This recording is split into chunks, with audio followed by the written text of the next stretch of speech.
Accounts में जो आपका फाइनेंशियल मार्केट है उसमें एक चैप्टर पढ़ना है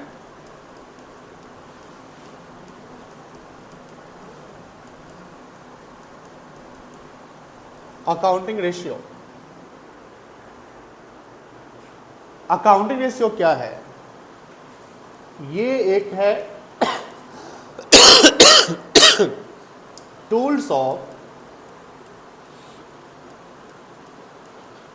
फाइनेंशियल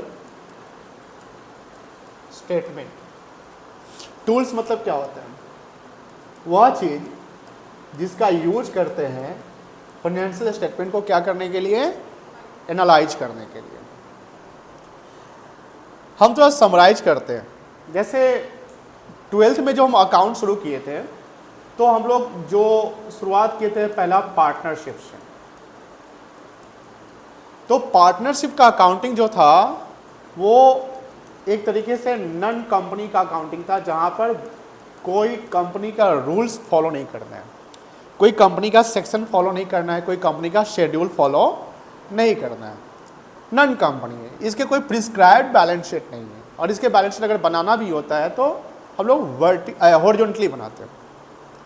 अब सवाल ये कि सर के पार्टनर्स का बैलेंस हम वर्टिकल बना सकते हैं? बना सकते हैं बिकॉज इसके प्रिस्क्रिप्शन तो है ही नहीं, तो हम वर्टिकल बनाए या हॉरिजॉन्टल बनाए, बट वर्टिकल बनाएंगे तो वहाँ इक्विटी एंड लायबिलिटी नहीं लिखेंगे, बिकॉज पार्टनरशिप में इक्विटी नहीं होता, शेयर्स नहीं होता है। एज इट इज जो कैपिटल है एंड रिजर्व एंड सरप्लस है, लायबिलिटी वो लिखेंगे। अब जो आफ्टर द पार्टनरशिप चलते हैं तो हम सेकेंड में पढ़ते हैं शेयर्स डिवेंचर्स।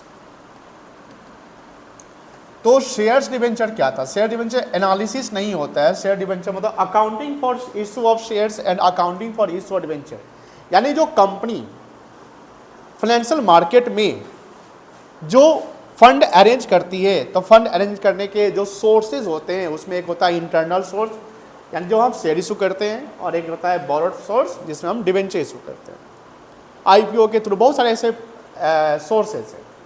तो यहाँ पर लोग जो कंपनी अकाउंट्स पढ़े थे, इसमें about the company and company का कैसा जो शेयर्स है और डिवेंचर इसका अकाउंटिंग कैसे करते हैं, ये सब पढ़ लिए थे। जब वॉल्यूम 3 में जाते हैं तो वॉल्यूम 3 में हमने पढ़ा था, जो वॉल्यूम 3 शुरू हुई है, tools of financial statement analysis. Tools financial statement. Financial statement किसका? कंपनी का। किसका फाइनेंशियल स्टेटमेंट? कंपनी का। कंपनी जो इंडिया में कंपनी को जो रेगुलेट करने की बॉडी है, जिसको हम सेबी कहते हैं। क्या कहते हैं बेटा? सेबी। और सेबी एक्ट आया था 1992 को। कब आया था? 1992, पोस्ट न्यू इकोनॉमी पॉलिसी। 1991 में जो न्यू इकोनॉमी पॉलिसी आया था उसके बाद आपका सेबी एक्ट आया था। बट हाँ, हम कह सकते हैं सेबी एक्ट को अमेंड किया गया 4 साल बाद, मतलब कि 1992 से पहले 4 साल पहले जाए 1988 को। तो 1988 में फर्स्ट सेबी का एक्ट आया था 1988, जहां पर उसकी हेड ऑफिस थी कोलकाता। 1992 या 4 साल में क्यों अमेंड किया गया? क्यों ऐसे? क्या कोई घटना हुआ था क्या? यस, घटना हुआ था सेबी में। स्टॉक मार्केट का एक बहुत बड़ा स्कैम हुआ था, stock market scam. Harshad Mehta इसके बहुत बड़े कल्प्रिट थे। तो उन्होंने जो स्कैम किया, तो स्कैम करने का जो मेन रीजन ये था कि सेबी को जो पहले एक्ट बनाया गया था उसमें जो सेबी के पास जो पावर थे वो कुछ पावर थे, लू फॉल्स ज़्यादा था। लॉ में अगर लू फॉल हो या लॉ में किसी बॉडी को अगर ज़्यादा पावर नहीं दे तो उसका मिसयूज हो जाता है या उसका गलत फ़ायदा कोई उठा सकता है। कि वो जानते हैं कि भैया ये तो हम करेंगे तो इस हमको इतना पेनल्टी लगेगा या हम ऐसे बच के निकल सकते हैं। फिर सरकार को होश आया, पीवी नरसिम्हा राव का उस समय सरकार था। तो उस समय जब हर्षद मेहता स्कैम जब मतलब कि डिस्क्लोज हुआ तो सेबी को, यानी जो बॉडी जो शेयर मार्केट की जो रेगुलेटरी बॉडी, उसको और पावर दिए गए और सेबी एक्ट 1992 को फिर से अमेंड कर दिया गया जुलाई में। और हाँ, एक चीज़ और की हेड ऑफिस को कोलकाता था 88 में, उसको शिफ्ट कर दिया गया, मुंबई शिफ्ट कर दिया। तो सेबी रेगुलेट करती है कंपनीज को, आरबीआई जैसे रेगुलेट करती है बैंक को, आईआरडीआई रेगुलेट करती है इंश्योरेंस कंपनी को। उसके बाद जो स्टॉक मार्केट है, तो सर कंपनी की सारी एक्टिविटी को सेबी रेगुलेट कर सकती है। देखिए, कंपनी की बहुत सारी ऐसी कंपनी है जो फाइनेंशियल कंपनी है, फाइनेंशियल कंपनी मतलब कि जो फाइनेंस का काम करती है, उसमें आरबीआई का भी रोल होता है। कंपनी अगर एक्सपोर्ट इंपोर्ट करती है तो उसमें फॉरेक्स का भी काम होता है। फॉरेक्स मतलब फॉरेन एक्सचेंज, फॉरेन करेंसी लेन देन होता है ना। हम अगर एक्सपोर्ट करते हैं इंपोर्ट करते हैं, रिलायंस अगर हम रसिया से कुछ खरीद रहा है तो यहाँ से पैसा देगा वगैरह, तो वहाँ पर आरबीआई भी आ जाता है। वहाँ पर बहुत सारे एक्ट आ जाते हैं, जैसे फेमा एक्ट आता है, फॉरेन एक्सचेंज मैनेजमेंट एक्ट। क्या एक्ट आता है? FEMA, foreign exchange management act, जो 1999 को आया था, 1999 को आया था। बट हाँ, जो स्टॉक मार्केट की जो कहानी है, कंपनी को जो इनकॉर्पोरेट करने की कहानी है, रजिस्टर्ड करने की कहानी है, ये सारा चीज़ें का जो देख रेख करता है वो सेबी करता है। आप लोग सेबी के वेबसाइट पे जाइएगा। सेबी ने एक अलग से वेबसाइट बना दिया है, इन्वेस्टर सेबी, मतलब कि जहाँ पर अवेयरनेस प्रोग्राम से, मतलब कि जब सब जैसे इंसान नहीं होता है कि जैसे हेल्दी, जैसे हम अगर फिजिकली फिट है, हम डेली सुबह एक्सरसाइज करते हैं, प्रॉपर डाइट लेते हैं, कैल्शियम प्रोटीन जो भी न्यूट्रिशन हम लेते हैं, तो मेरा शरीर फिट रहता है। उसमें इंसान को आज के समय में ना फाइनेंशियल फिट भी रहना है। फाइनेंशियल फिट मतलब फाइनेंशियल हेल्दी, और फाइनेंशियल हेल्दी के लिए मतलब कैसे हम अपने आप को फाइनेंशियली मॉनिटर करते रहे, या कैसे हम पैसे को कैसे इन्वेस्ट करें या क्या करें जिससे हमारा ग्रोथ हो, यह सेबी सिखाता है। सेबी के वेबसाइट पे जाइएगा। कहाँ जाइएगा? सेबी के वेबसाइट पर हम तो बताते हैं आपको, और ज़रूर इसको चेक करिए। आप अपने पेरेंट्स को भी बताइए ये सब चीज़ें, बिकॉज कभी कभी क्या होता है कि हम जब फंड को कहीं ऐसे जगह रखते हैं जहाँ पर उसका ग्रोथ बहुत स्लो है या कम है, लेकिन इंडिया में ऐसे अपॉर्चुनिटीज़ है जहाँ पर हम पैसा लगाकर लॉन्ग टर्म में ज़्यादा ग्रो कर सकते हैं। इन्वेस्टर्स से भी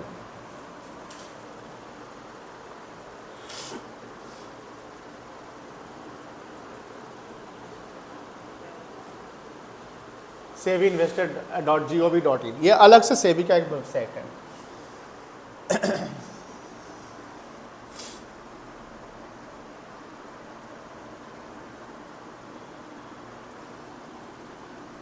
यहाँ पर आप जा सकते हैं, बहुत सारी चीज़ें हैं, जैसे personal finance investment, financial calculator, check your financial health. जैसे अगर इसको चेक करिएगा ना, फाइनेंशियल हेल्थ कैसे, मतलब कितना हम अच्छे हैं, तो यहाँ पर बहुत सारे सवाल होंगे, उसके जवाब देने हैं, एंड जवाब से आपका ये पता चलेगा कि आप कितने फिट। इसलिए होता है कि हम कोई जवाब दे रहे हैं तो मेडिकली फिट है कि नहीं फिट है, अनफिट है कितने, बहुत सारे ऐप्स होते हैं इसके थ्रू।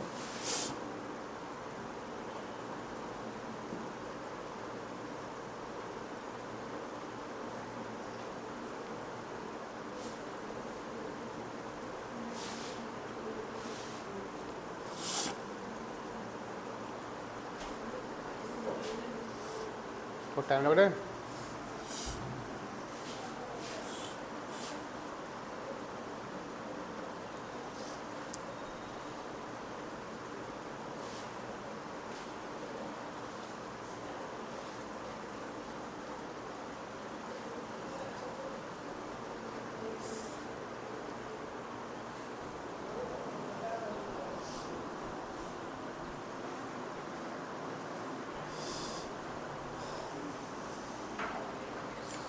सतर्कता जागरूकता सप्ताह 2025, इस सबको विजिट किया करिए, है ना।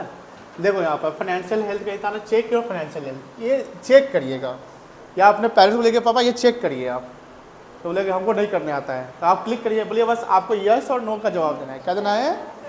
देखो स्टार्ट करें, समझिए। Do you have any one who depends on you financially? अब आप लोग में तो कोई डिपेंडेंट फाइनेंशियली नहीं है, पापा का सवाल होएगा, मान लीजिए पापा से पूछा जाए तो पापा इसका जवाब क्या देंगे? यस। आगे बढ़िए। फिर सवाल क्या आता है? Do you have life insurance covered for at least 50 to 20 times of your annual income? अब सपोज किसी का एनुअल इनकम 7 लाख रुपया है, तो लगभग 1 करोड़ का उसका इंश्योरेंस होना चाहिए। अब हम अगर इसका जवाब नो दें, क्या दे? नो, आपका हेल्थ चेकअप हो जाएगा। देखिए ग्रीन रेड आ गया ना।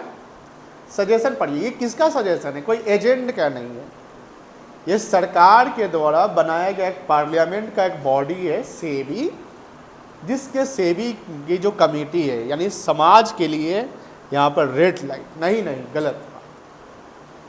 गलत बात, इंश्योरेंस करवा लीजिए। सर किसी का 3 लाख रुपया 4 लाख रुपया साल का होगा, 40-50 लाख, बोला सर कहाँ से प्रीमियम बढ़ेगा? सबसे अच्छा है टर्म इंश्योरेंस। क्या होता है?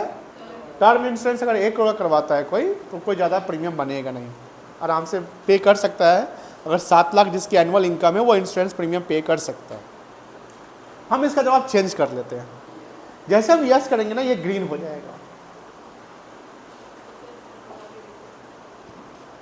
क्या लिखता है? इट्स ग्रेट, वाह। ये हेल्थ चेकअप है, किस चीज का? फाइनेंशियल। बहुत सारे क्वेश्चन ऐसे हैं, घर पे करिए आप लोग। करने से क्या होता है ना कि आप सीखेंगे, अवेयरनेस फैलेगा। अगर आप 2 को अवेयर कर देते हैं तो ये बड़ी बात है। आगे बढ़े।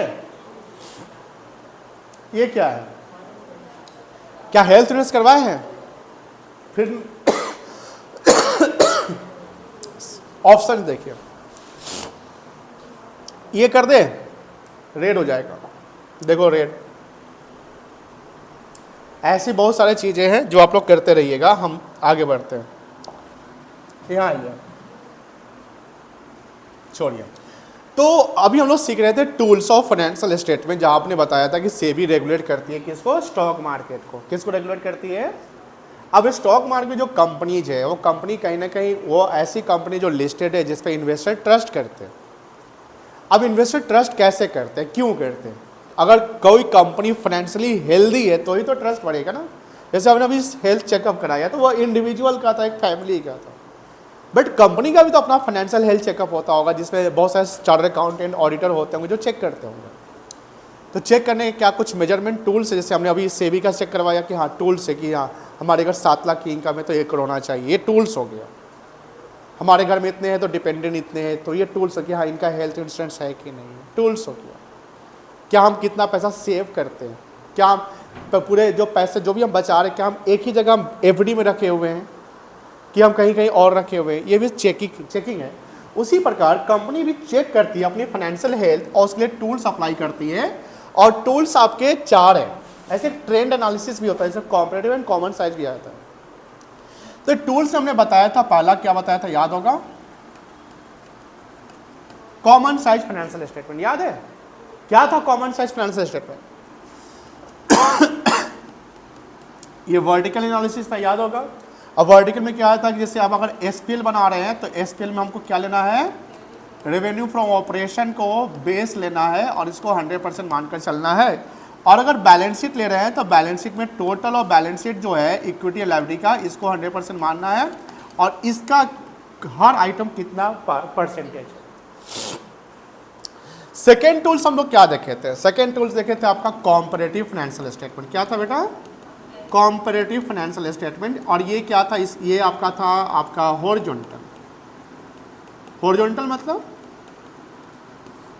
मतलब कि करेंट ईयर और प्रीवियस ईयर में हमको कंपेयर करके इसका चेंज निकालना है। चेंज आपका ग्रो हो रहा है कि डाउन हो रहा है, कितना परसेंट से हम बढ़ रहे हैं और कितना परसेंट से हम घट रहे हैं, जिसमें हमको बेस ईयर प्रीवियस ईयर को लेकर चलना है। चाहे वो एसपीएल हो, एसपीएल के हर आइटम्स हो, प्रॉफिट हो, टैक्स हो या बैलेंस शीट का कोई भी item.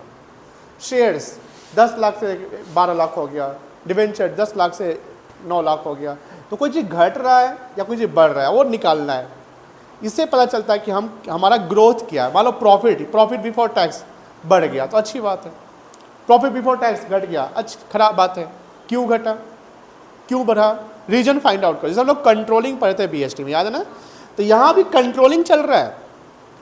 When we applied the tools of financial statement to analyze the financial statement of the company, we just apply the controlling methods, controlling concepts, because अगर कहीं लग रहा है कि डिक्रीज हो रहा है, कहीं लग रहा है घट रहा है या बढ़ रहा है, तो हम उसको चेक करेंगे। क्योंकि रेशियो में हम लोग पढ़ना है कि जैसे आइडियल, हमने पढ़ा है कि ideal debt to equity ratio पढ़े होंगे फाइनेंशियल मैनेजमेंट में कि 2:1 होना चाहिए, आइडियल करेंट रेशियो 2:1 होना चाहिए। अगर 2:1 से कम गया तो कंट्रोल करिए, ठीक करिए, उसको बढ़ाइए, किसी चीज़ को ऐसा करिए कि 2:1 आ जाए। 2:1 से कम नहीं हो सकता है, प्रैक्टिकली हो सकता है, बट अगर हुआ तो आपको ठीक करना है। हम लोग अपने लाइफ में फाइनेंशियल में कहीं ना कहीं कंट्रोलिंग करते हैं कि ये सेविंग में पैसा कम रहा है या एफडी में कुछ है, चाहे हम लोग को ये करना है, चलिए ठीक है, हमको कहीं ना कहीं कट करना पड़ेगा, कहीं लगाना पड़ेगा। आपने पढ़ा होगा इंडिफरेंस कर्व पढ़ा होगा इकोनॉमिक्स में कि यहाँ पर कंज्यूमर अपने जो पैसे है वो खर्च का अगर 2 सब्सटीट्यूट पे खर्च करता है तो अगर एक पे करेगा तो दूसरा पे कम करना पड़ेगा, एक बढ़ेगा तो फिर और कम जाएगा। एक सेक्रीफाइस करेंगे तो कहीं ना कहीं हम क्या करेंगे, गेन। पीपीसी भी यही सिखाता है, प्रोडक्शन पॉसिबिलिटी कर्व भी यही सिखाता है, फाइनेंस भी यही सिखाता है आपको। दो टूल्स हो गया। तीसरा टूल्स था आपका क्या, सीएफएस याद होगा, cash flow statement. Cash flow statement में आप फ्लो देखते हैं कि कैश का क्या फ्लो का पोजीशन है, निगेटिव हो रहा है कि पॉजिटिव हो रहा है, कितना कैश यूज कर रहे हैं या कितना कैश फ्लो हो रहा है। यह अकाउंटिंग स्टैंडर्ड 3 रिकमेंड करता है, जिसको हम लोगों को आगे पढ़ना है, इसका detail chapter operating finance, investing, financing पढ़ना है इसका। एंड थर्ड आपका टूल्स है क्या, रेशियो, अकाउंटिंग रेशियो, जिसको हम लोग पढ़ने वाले हैं। अकाउंटिंग रेशियो एक अर्थमेटिकल एक्यूरेसी को बताता है कि जो फाइनेंस के जो फाइनेंशियल स्टेटमेंट है, when we discuss about the financial statement, we discuss about the balance sheet, we discuss about the statement of profit and loss. The data of financial statement must be compared with the some other data. Suppose gross profit, suppose net profit, suppose operating profit, any types of profit. What is the percentage of that profit on the revenue from operation? वो profit का percent grow हुआ, घटा है कि बढ़ा है, वो check करना है।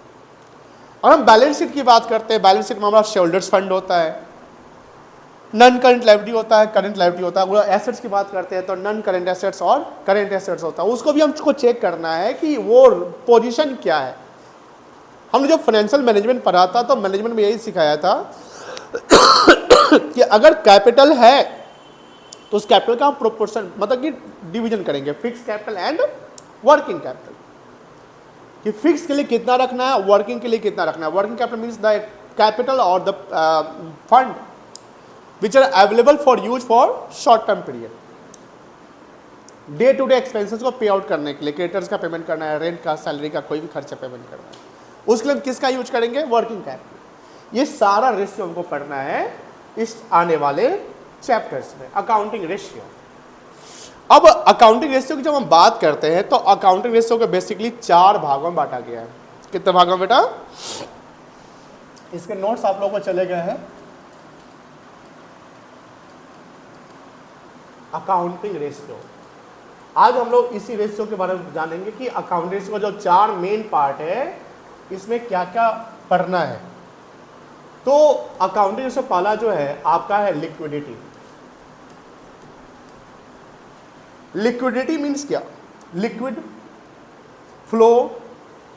और इस लिक्विडिटी में हमें देखना है the position of the current assets and the current liabilities. Current assets के जितने आइटम्स है वो देखना है, करेंट लायबिलिटी के जितने आइटम्स है वो देखना है। इसमें हम लोग को 2 रेशियो पढ़ना है, एक पढ़ना है करंट रेशियो और दूसरा पढ़ना है लिक्विड रेशियो। दूसरा है on the basis of solvency. Solvency जानते होंगे, सॉल्वेंट एंड इनसॉल्वेंट। इनसॉल्वेंट मतलब फाइनेंशियली अनसाउंड, सॉल्वेंट मतलब फाइनेंशियली साउंड, यानी फाइनेंशियली अगर जितने हेल्दी, जितना अच्छा है, इतने, यानी सॉल्वेंसी पोजीशन आपकी उतनी ही अच्छी। आप कितने फाइनेंशियली साउंड है, क्या आपकी कैपेसिटी है लॉन्ग टर्म सर्वाइव करने के लिए, इसके लिए हमको चेक करना है सॉल्वेंसी रेशियो। आपका शेयरहोल्डर्स का पोजीशन क्या है, आपका डेट का पोजीशन क्या है कैपिटल के प्रति, इसके लिए पढ़ना हम लोग को सॉल्वेंसी रेशियो। और सॉल्वेंसी रेशियो को जो हम क्लासिफाई करते हैं, अच्छा ये ध्यान रखिएगा, जो लिक्विड रेशियो है इसका रिजल्ट इन टाइम्स में आएगा। सॉल्वेंसी रेशियो का रिजल्ट भी किस में आएगा, इन टाइम्स में आएगा। और इसमें पढ़ना हम लोग को debt to equity ratio, proprietary ratio,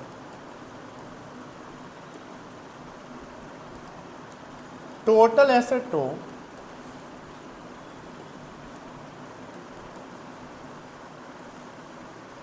debt ratio,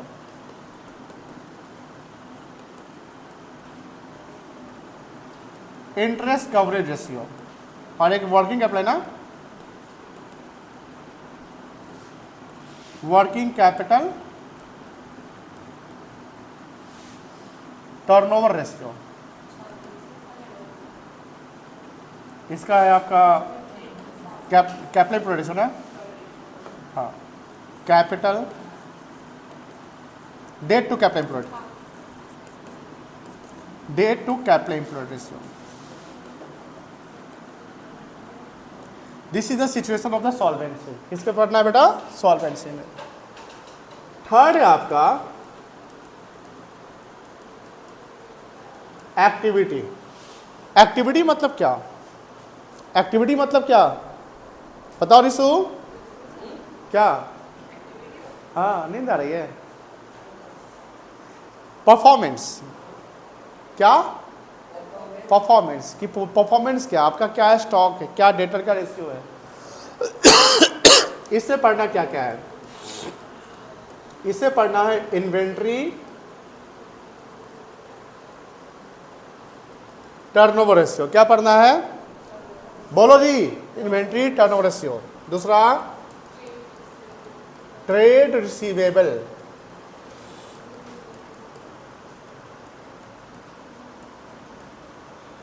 turnover ratio, trade payable, turnover ratio. और क्या है? हाँ,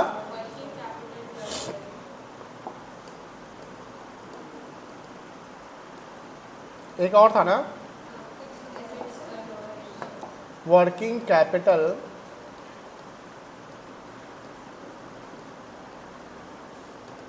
और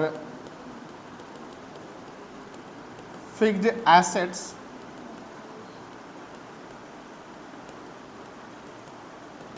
टर्नओवर रेशियो। चौथा है, अच्छा याद आना पड़ेगा, इसका भी जो रिजल्ट आएगा वो किस में आएगा? इन टाइम्स में।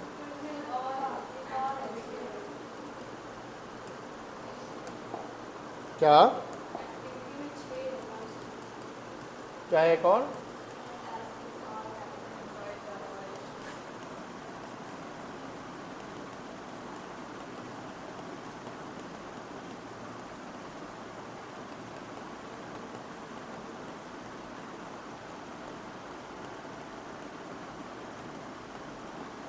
कैपिटल एम्प्लॉयड और net assets turnover ratio. Profitability का जो रिजल्ट आएगा वो परसेंटेज में आना है। किसमें आना है? परसेंटेज में, जिसमें हम लोग को पढ़ना है gross profit ratio, net profit ratio,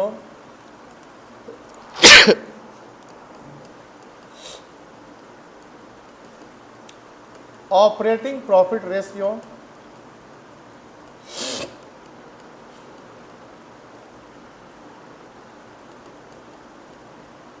operating ratio, ये पढ़े होंगे। रिटर्न ऑन इन्वेस्टमेंट याद है? फाइनेंशियल मैनेजमेंट में रिटर्न ऑन इन्वेस्टमेंट और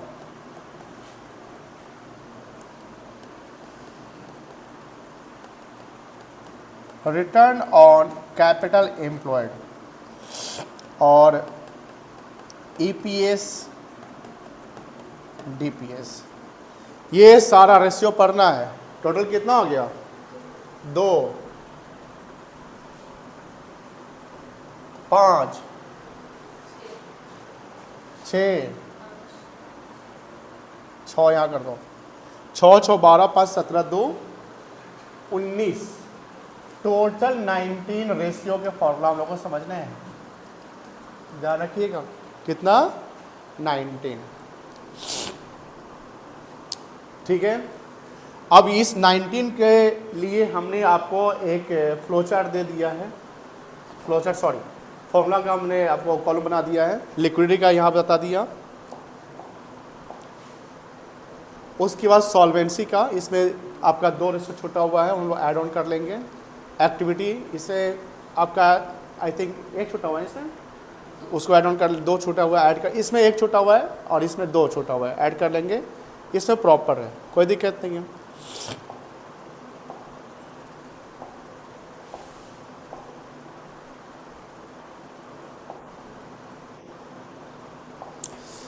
हाँ,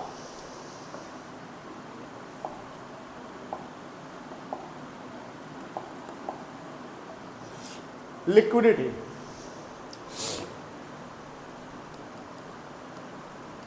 कॉपी कलम निकालिए। अब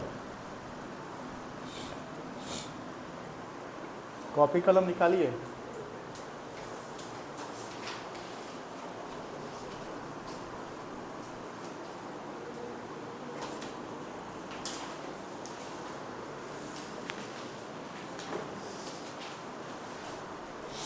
जैसे हम लोगों ने देखा कि लिक्विडिटी में दो रेशियो, एक क्या था बेटा, करेंट रेशियो, और एक आपका क्विक रेशियो। क्विक रेशियो का ही और नाम है जिसका नाम है एक एसिड टेस्ट रेशियो या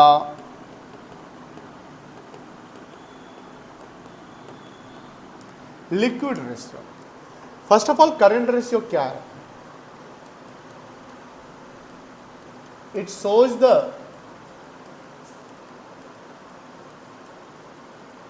relationship between current assets and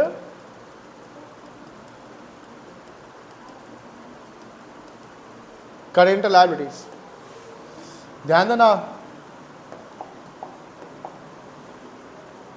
क्या है ये करंट रेशियो? क्या दिखाएगा रिलेशन करेंट एसेट्स का और करेंट लायबिलिटीज का? ये करंट रेशियो है। और आइडियल करंट रेशियो जो होना चाहिए वो होना चाहिए 2:1। 2:1 का मतलब हो गया current assets must be, must नहीं लगा, सूट लगाते हैं, should be 2 times of current liabilities। मतलब कि जितना करंट एसेट्स होगा वो करंट लायबिलिटी का 2 गुना होना चाहिए। कितना होना चाहिए बेटा? 2 गुना। करंट रेशियो निकलेगा कैसे? बहुत इजी फॉर्मूला है, current assets divided by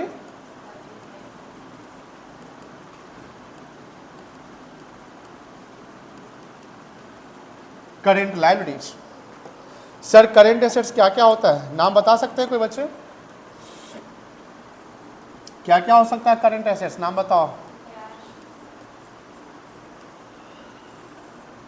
cash in hand,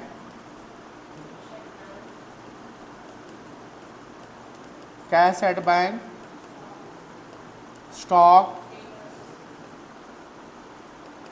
prepaid expenses, debtors, bills receivable, जिसको हम ट्रेडिशनल कह सकते हैं, शॉर्ट टर्म इन्वेस्टमेंट्स,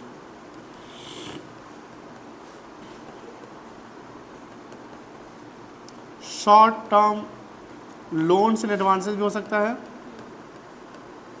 और क्या हो सकता है? क्या हो सकते हैं?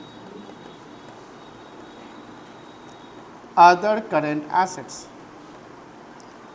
कोई दिक्कत नहीं है। अब सवाल ये कि सर करंट लायबिलिटी में क्या आएगा?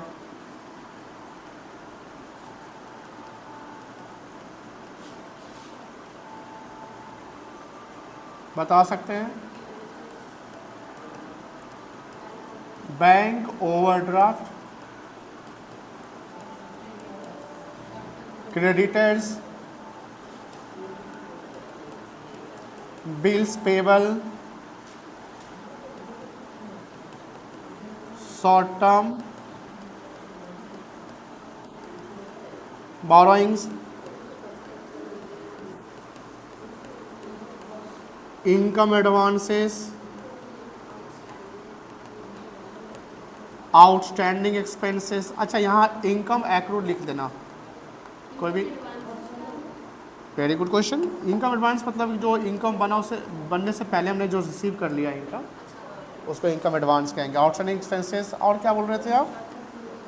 यस, शॉर्ट टर्म प्रोविजंस नहीं, हाँ डिवेंचर आएगा जब वो पेबल विद इन 1 ईयर रहेगा तब मेंशन रखना पड़ेगा, अगर मेंशन नहीं है तो लॉन्ग होगा। अदर करेंट लायबिलिटीज यानी the sum of current assets upon the sum of current liability equals to current ratio, और इसका आइडियल ये होना चाहिए, मतलब आइडियल ऐसा ही नहीं कि 2:1 ही रहेगा।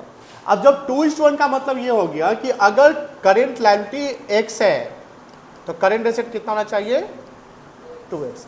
अब सपोज करो कि करेंट रेशियो का रिजल्ट हमारा 3:1 आया, करेंट रेशियो मेरा कितना आया, इसका मतलब कि अगर करंट लायबिलिटी x है तो करंट एसेट कितना हो जाएगा 3x। अगर करंट लायबिलिटी 1 लाख है तो करंट एसेट कितना आ जाएगा 3 लाख। कोई दिक्कत नहीं है।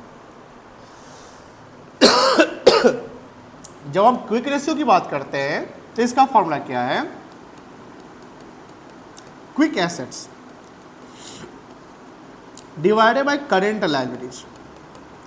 सर क्विक एसेट्स का मतलब क्या हुआ, वैसा एसेट्स जिसको हम क्विकली कैश में कन्वर्ट कर सकें। इसमें सारा एसेट्स क्विकली कैश में कन्वर्ट हो सकता है एक्सेप्ट 2 एसेट्स है जिसको हम क्विक नहीं कह सकते हैं, स्टॉक और प्रीपेड एक्सपेंसेस। और ये याद रखिएगा आइडियल क्विक रेशियो होना चाहिए 1:1। 1:1 मतलब दोनों बराबर, यानी जितना सीएल है उतना क्विक एसेट मेरे पास होना चाहिए कि अगर करंट लायबिलिटी का पेमेंट करना है तो उसको जल्दी से हम पैसा कैश में कन्वर्ट करा सके। तो 2 चीज़ को छोड़कर सारा करंट एसेट्स। तो क्विक एसेट निकालने का फॉर्मूला क्या होगा, जो हमारा करंट एसेट्स है वो ले लेंगे और इसमें से माइनस क्या कर देंगे बेटा, स्टॉक एंड, ये समझ में आया, कोई दिक्कत नहीं है। स्टॉक और प्रीपेड को हटा दो तो पूरा क्विक एसेट्स हो गया, ठीक है ना। तो these 2 ratio that is the current ratio and quick ratio is the part of liquid ratio and the result of liquid ratio is given in times. These are the formulas, और इसका लोग सवाल बना सकते हैं। एक चीज याद रखिएगा, इसमें एक कॉन्सेप्ट आएगा वर्किंग कैपिटल का। वर्किंग कैपिटल कैसे निकलता है, कोई बता सकता है? वर्किंग कैपिटल निकलता है करेंट एसेट्स, इसका बहुत यूज होना है, माइनस करेंट, ये याद रखना है, करेंट एसेट यानी WC को करेंट वर्किंग कैपिटल कहेंगे CA माइनस CL, कोई दिक्कत नहीं है। अब अगर इसको कंपेयर करें यानी CA अगर निकालना हो तो WC प्लस क्या बन जाएगा, CL बन जाएगा। अगर CL निकालना हो तो CA माइनस WC हो जाएगा, बोलो हाँ ही ना। समझ में आया इक्वेशन, कोई दिक्कत नहीं है। इसको नोट डाउन कर लीजिए पूरा।